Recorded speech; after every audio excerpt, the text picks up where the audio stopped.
Richard, our question for today comes from a seeker who's dealing with some past issues, but wanting peace now.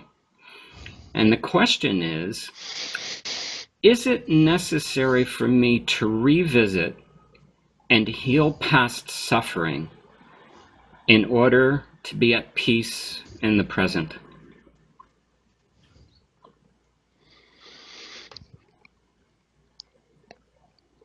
Well, first of all, it's not past suffering, is it? So let's just clarify that. Suffering that's sourced in the past or according to memory took place in the past is present suffering. So, firstly we get with the program, because if it wasn't present, then we couldn't presently heal it.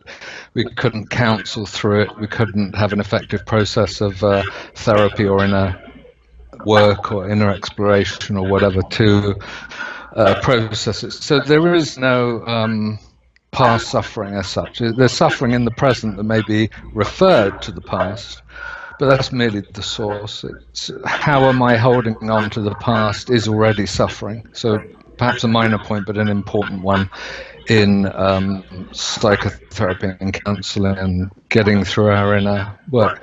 I think the answer is have as much time off as you need. I mean, you can, of course, experience peace and relaxation and refreshment and rejuvenation and all the rest of it, and you should do. You certainly need to if you're engaged in inner work, and there's no reason at all why. And it gets increasingly easier, I think, as you go on, that you can't take the material and just set it to one side, just like anything else.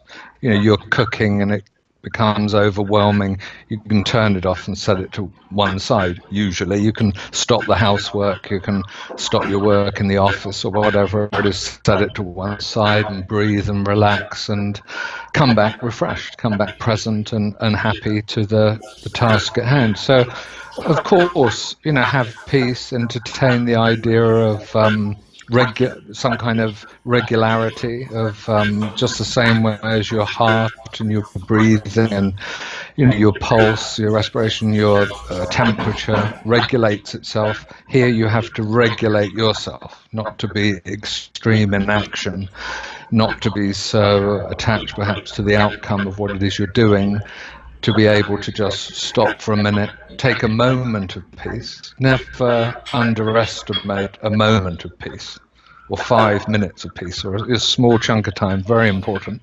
And let that be a spur, or let that be a strengthening for the inner work that leads you in time to a more permanent state of peace.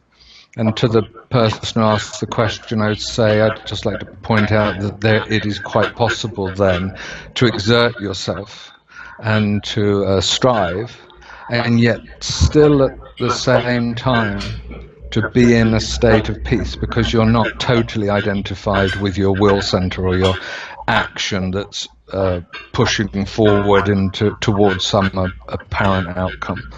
It's very important to know this, and of course for the spiritually minded, they'll understand the trick is, or the punchline of this is that the agent, who is I, has to leave the picture. In other words, doing is merely taking place, action is merely taking place, and the thought that produces the sense of the I self is actually the resistance. That's the part that gets tired, that's the part that gets exasperated and angry when things don't go well and all of this, and ultimately it's part that just tires you. Because resistance is resistance. It's like that dream where you're wading through treacle or some kind of obstacle that's holding you back. You're moving in slow motion.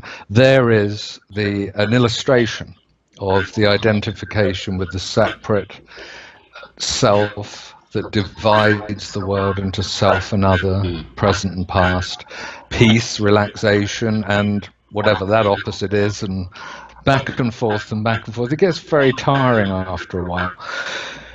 But sooner or later, if you persist in inner work, you drop the self.